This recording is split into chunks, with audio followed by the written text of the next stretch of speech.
카이트증권 이제 스마트필 센터 이하진 과장입니다. 오늘은 저희 이건희 부장님과 함께 할 건데요. 안녕하세요. 네, 일단 이번 주 지난달 같은 경우는 이제 2차 전지가 워낙 강세의 흐름을 좀 보였었던 것 같은데, 오늘 8월 첫째 주, 오늘 첫날이 시작됐는데 오늘 많은 섹터들이 조금 많이 좀 고루고루 좀 오르는 것 같습니다. 오늘 혹시 이건희 부장님께서는 오늘 어떤 섹터를 가지고 오셨습니까? 저는 로봇을 갖고 왔는데 제가 지난주부터 로봇 을 밀었는데 네. 근데 지금 이번 주에 이제 반응을 보이기 시작했습니다. 일단 로봇 AI, 그래서 이제 연초에 좋았던 섹터들이 오늘 좀 움직이는 모습을 좀 보이고 있고, 물론 이제 지금 2차 전지에 너무 이제 그 쏠림 현상 이런 것들이 좀 해소되면서 그동안 좀 소외받았던 섹터들이 다시 한번 관심을 받는다. 또 그 중심에는 삼성전자가 있다라는 부분이 또 중요할 것 같습니다. 그래, 안 그래도 지금 이제 지난달이나 한동안, 몇 달 동안 로봇 관련주들이 주가가 많이 빠졌었는데, 일단 상반기 때는 이제 대기업들이 막 투자한다 그러고, 뭐 정부에서도 뭐 규제 같은 거 서서히 풀어주기 시작을 했고, 결국 이제 삼성전자로 인한 로봇주들을 좀 봐야 될까요, 그럼요? 그렇죠. 지금 일단은 뭐 대장주를 뽑는 게 가장 중요한데, 지금 일단 뭐 AI 대장은 솔트룩스가 된 것 같고요. 네. 소프트웨어 기업이죠. 이제 하드웨어 쪽으로 이제 로봇 관련돼서는 레인보우 로보틱스가 여전히 지금 중요한 회사가 될 것 같습니다. 지금 관련해서 지금 로봇 관련된 종목들 보면 삼성전자가 이제 레인보우 로보틱스와 이제 협업을 했다라는 게 이제 이번에 그 미국에서 언팩 행사하기 전에, 삼성전자 언팩 행사하기 전에 전시를 했는데, 그 로봇팔이 협동 로봇팔이 레인보우 로보틱스였다라는 게 이제 보도가 되면서 주목을 받기 시작을 했고요. 여전히 이제 로봇 산업에 대해서 사람들이 이제 기대는 있고, 연초에 굉장히 기대감이 컸죠. 근데 사실은 그 기대감도 삼성전자의 레인보우 로보틱스 지분 투자로 촉발이 됐고, 초창기에는 삼성전자가 로봇을 이제 한 팀에서, TF팀에서 뭐 부서로 승격을 시키면서 올라왔는데, 이런 이제 삼성전자발 투자 이슈가 계속 지금 지속되고 있는 상황이고, LG전자는 미리 이제 발담궈놨던 회사들이 있죠. 로보티즈 같은 회사들이 있는데, 지금 현재는 이제 이 로봇 산업이 주목하고 있는 건, 결국엔 코로나 국면에서 선진국들에서 많은 고령층의 이제 노동자들이 많이 돌아가셨고, 인력 부족이 좀 심각하죠. 그래서 미국이 보면, 왜 이렇게 실업률이 안 높아지지? 경기가 안 좋으면 사실 실업률이 올라가야 되는데, 그쵸. 오히려 실업률이 떨어지고 있습니다. 특히 이제 서비스 쪽은 오히려 사람이 부족하고, 근데 국내도 보면 사실은 뭐 지금 강남이나 강북이나 어느 식당을 가도 한국인들이 거의 없죠. 일하시는 분들 중에. 그러니까 그만큼 이제 인력 부족이 전반적으로 좀 심해졌고, 코로나 국면에서 통제가 되면서 국경 간의 이동이 좀 약해지면서 사실 인력난이 굉장히 더 가속화되는 부분이 있었고요. 근데 이런 기업들이 이런 부분들을 이제 한번 막고 나면, 이제 사람보다는 로봇을 달아야 되겠구나. 근데 그 사이에 또 로봇 기술들은 또 많이 좋아졌고요.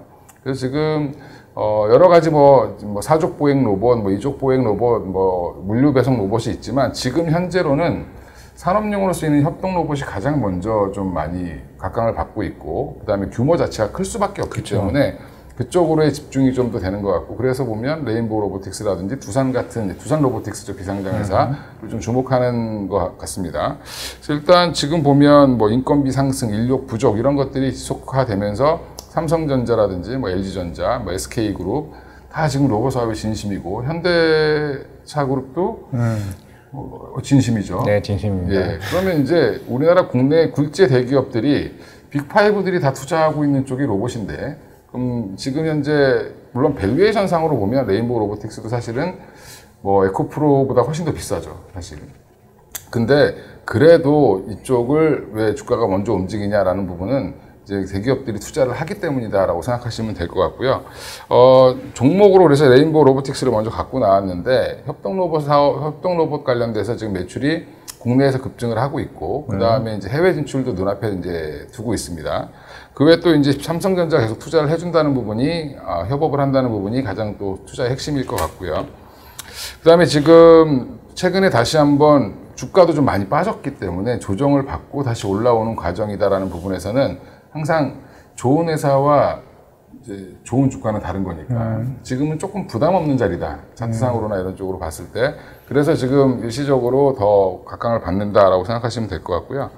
관련해서 또 이제 그러면 여기만 갈 수 있느냐라고 이제 얘기가 나올 수 있죠. 그래서 보면 레인보우 로보틱스가 올라가면 레인보우 로보틱스 같은 회사에다가 부품을 납품하는 회사도 주목을 해야 되겠죠, 그죠? 뭐 감속기나. 그렇죠. 감속기 쪽을 여전히 주목해야 되는데 감속기 회사 하면 딱 두 회사가 떠오르죠. 물론 여러 회사가 있는데 SPG 뉴로메카?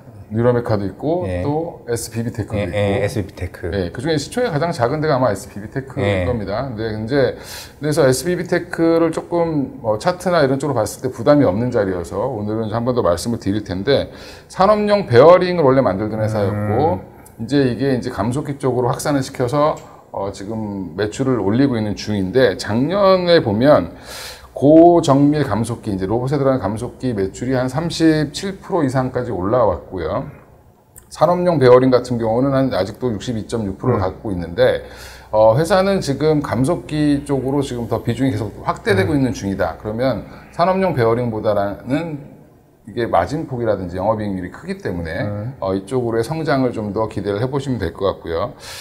협동 로봇 관련된 감속기 매출은 확대 중이고 물론 이제 사족 보행이라든지 서비스 로봇에도 지속적으로 적용이 되고 있기 때문에 지금은 이제 매출단에서 가장 큰 공을 세우는 건 협동 로봇에 들어가는 감속기다라고 보시면 될 것 같습니다. 그래서 대장으로 저는 뭐 지금 레인보우 로보틱스를 보고 있고 그 다음에 부품주로는 SBB테크를 보고 있습니다. 그러면 이제 이 로봇 회사들 같은 경우는 사실 물론 지금은 대기업들에 대한 뭐 기대감도 있겠지만은 이제 결국에는 이제 언제쯤 이제 실적이 제대로 나올 수 있는지 한 언제쯤으로 보고 계시는 건가요? 지금 거기는 이제 미국이라든지 북미향으로도 봐도 그렇고 국내도 마찬가지고 지금 보면 2차 전지부터 시작해서 여러 그 공장 반도체라든지 공장 증설들이 이어지고 있는데 그 안에 가장 핵심은 스마트 팩토리입니다.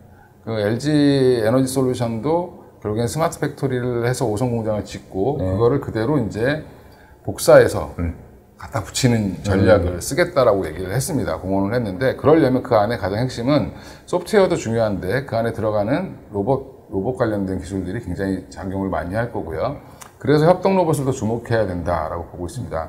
예전에 우리가 이제 로봇 하면 자동차 회사들이 보면 용접하는 로봇 이런 거 보면 굉장히 크고 무식하게 생겼습니다.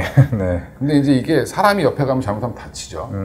그래서 사람이 없습니다. 그 자료화면 보시면. 근데 협동 로봇이라는 게 왜 협동 로봇이냐? 이게 결국에는 2차 전지 같은 분야는 또 오히려 이게 좀 협소한 공간에서 사람과 같이 일을 해도 사람이 피해를 보지 않는 정도까지라고 보시면 될 것 같고요. 그래서 공정 자동화에서 가장 핵심적인 예전에 사람만이 할 수 있었던 부분들을 협동 로봇이 해준다라는 부분에서는 저는 뭐 그래서 매출은 아마 올해 하반기 그다음에 영업이익이 올라오는 건 아마 내년에서 내후년 정도가 되지 않겠나 생각하고 있습니다. 네, 일단 이건희 부장님의 이제 로봇 관련주를 좀 지켜보시면 될 것 같고요. 일단은 뭐 오늘 제가 가져온 이제 섹터 같은 경우는 이제 화장품 관련주를 가지고 왔습니다. 물론 그동안 사실 중소형 화장품 따는 사실 그동안 주가도 많이 올라왔었고 탈중국화에 빠르게 성공하게 되면서 작년부터 실적이나 주가가 좀 많이 올라왔는데 이제는 좀 대형 화장품 쪽을 좀 보자라는 좀 생각을 하고 있습니다.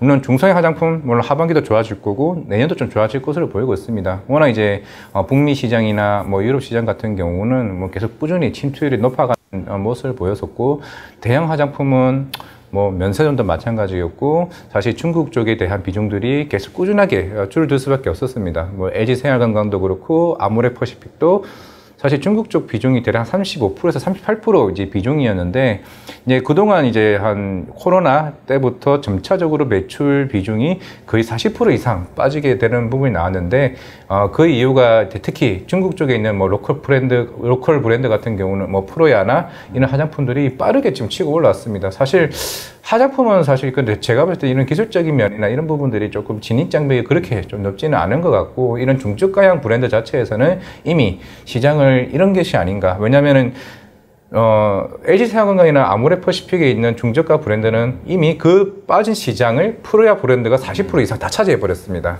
그러면 이제 코로나가 끝났으니까 리오프닝을 해서도 그러면은 이제 우리나라 화장품들이 침투율이 올라갈 수 있느냐?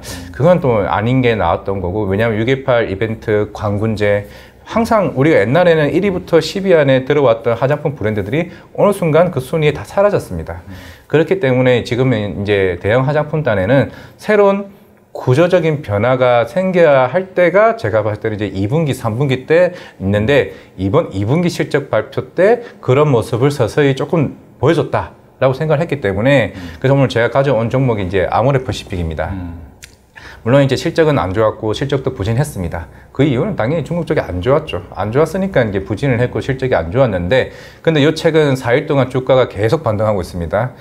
실적이 안 좋은데 주가 왜 반등하냐? 북미 쪽의 성장이 2배 이상 지금 성장을 하고 있습니다. 뭐 그런다고 해서 북미 쪽이 엄청나게 지금 올라간 것도 아니에요. 그런 것도 아닌데 이제 사실 이런 대기업들도 사실 그동안 주가가 이렇게 빠졌고 뭐 중국 쪽에 우리가 중국 쪽 이게 어떻게 이벤트를 해보자 해서 되면 될 게 아닌 게 본인들도 알아요. 아니까 이제 작년부터 이니스푼이나 라네즈에 대한 그 오프라인 매장들을 어느 정도 다 철수를 했습니다. 이번 실적에 그나마 중국 쪽 잘 나온 거 온라인 쪽에 판매가 그나마 어느 정도 나왔기 때문에 6.28 이벤트 때문에 나온 거지 결국에는 뭐 중국 쪽 시장에서 성공했다는 생각은 할 수는 없습니다. 그렇기 때문에 이제는 아모레퍼시픽 그리고 그 LG생활건강 실적도 생각보다 그래 이제 3분기 때는 달라질 수 있겠구나 좀 생각을 해서 좀 가지고 왔고 결국에는 이제 뭐 설화수 이제 리브랜딩 비용도 포함이 되겠지만은 결국에는 이런 중저가형 브랜드는 이제 일본이나 그리고 북미 쪽에 대한 캐파를 늘리는 게 제가 볼 때 이제 좀 중요한 것 같습니다. 만약 여기서 승부를 못 낸다라고 하게 되면은 뭐 화장품은 어느 정도는 계속 이제 추가적인 매수적인 부분은 조금 조심해야 되지 않나라고 생각을 하고 있고 하지만은 2배 성장이 나왔다는 건 그만큼 이런 매장에 대한 편입을 계속 꾸준하게 좀 늘려가고 있다는 측면이기 때문에 좀 긍정적이지 않을까라고 생각을 했습니다. 물론 어제 오후 4시쯤에 중국에서 중국 소비 정책을 부양하는 발표를 했죠. 발표는 했습니다만은 그래도 어느 정도 조금은 글쎄요. 중국이 브랜드가 우리나라 브랜드가 얼마만큼 늘어났지는 제가 봤을 때는 조금은 이제는 이 중국에 있는 중저가 브랜드에게 밀릴 수밖에 없는 상황이기 때문에 오히려 다른 시장을 좀 개척하는 게 좀 맞지 않나라고 생각을 하고 있습니다. 그렇기 때문에 이제는 우리는 이제 아모레퍼시픽이 그러니까 이제 한 3분기 때도 실적은 봐야겠지만은 그런 모습이 서서히 보이고 있다는 점에서 이제 조금씩 접근해도 되지 않을까 생각을 해서 오늘 아모레퍼시픽을 가지고 와봤습니다. 네. 최근에 화장품 보면 약간 인디 브랜드들이 더 인기가 많고 오히려 무거운 브랜드들이 조금 이제 고전적인 브랜드들 특히 이제 고급 라인들이 보면 생각보다 약한 모습을 보이는데 그것도 아마 약간 그 경기가 좀 안 좋은 부분들 반영을 좀 하는 것 같고 그러니까 사실은 아모레퍼시픽이나 LG생활건강이 좋아지려면 5, 60대 아주머니들이 많이 사주셔야 되는데 예, 5, 60대 아주머니들이 지갑을 안 여는 것 같습니다. 오히려 20, 30대는 가볍게 이제 살 수 있는 브랜드들이 많아져서 오히려 OEM 업체들이 더 좋은 흐름을 이어갔고 그 다음에 지금 작은 이제 뭐 마녀 공장이라든지 이런 회사들이 성공했던 이유 자체 그 다음에 뭐 실리콘2가 성공했던 이유 이런 것들이 그런 것들을 잘 취합하고 브랜드화를 시켰다라는 부분이 있는 것 같고요. 예전에 근데 사실은 그 로레알이나 이런 쪽도 그렇게 이미 먼저 치고 나가서 중국에서 그런 걸 했는데 그런 부분들이 좀 아모레퍼시픽 입장에서는 아쉽고 하지만 뒤따라가더라도 빨리 쫓아갈 수 있으면 저도 뭐 그 부분에서 동의를 하고요. 근데 사실은 이게 중국 매출 비중이 주는 만큼 미국에서 얼만큼 회복을 시켜줄 수 있느냐는 좀 지켜봐야 되는 국면이지 않겠나 생각하고 있습니다. 맞습니다. 저도 이제 뭐 마지막으로 말씀드리자면은 물론 CNC 인터내셔널도 내일쯤에 뭐 실적 발표가 나오게 되면은 금요일에 실적 발표가 하는데 아마 역대급 매출이 나올 거예요. 그만큼 ODM, OEM 업체들은 색조나 이런 것들은 이미 중저가에서 시장을 좀 자리 잡았고 실제 뭐 일본의 뭐 로손이나 이런 편의점 가게 되면 전부 다 저 중저가 뭐 립스틱이나 립틴트 관련 제품들이 쫙 깔아져 있는 상황인데 하지만 아직까지는 아모레퍼시픽은 뭐 이번 강군제에서도 628에서도 에스티로더나 로레알이나 이런 브랜드들은 1, 2위를 차지하고 있는데 거기에서 이제 아모레퍼시픽 브랜드가 없다는 거는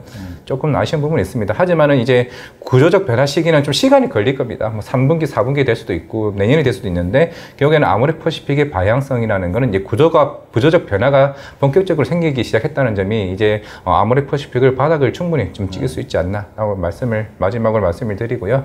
일단은 뭐 이번 주 이제 실적 발표가 조금 이제 있는데 물론 오늘 이제 네이버도 그렇고 그렇고 이제 서서히 이제 게임주들이나 인터넷 관련주들이 실적 발표가 이번 주 남아 있습니다. 그리고 8월 10일에는 이제 CPI 발표가 남아 있는 만큼 당분간은 이런 섹터들의 움직임들에 따라서 실적 발표에 따라서 시장이 크게 좀 변동될 가능성이 좀 높다라고 좀 말씀드릴 거고, 물론 지난주에 이제 고객 예탁금이 58조가 들어왔습니다. 그 수급들이 단순하게 2차 전지만 제가 봤을 때는 가진 않을 것 같고, 이런 수급에 좀 다변화를 토해가지고 또 다른 섹터들에 대한 좀 집중도 충분히 있을 수 있기 때문에 여기에 대해서 좀 관심을 좀 가지기 좀 부탁드리고, 이번 시간 이걸로 오늘 마무리하도록 하겠고요. 이제 인사드리겠습니다.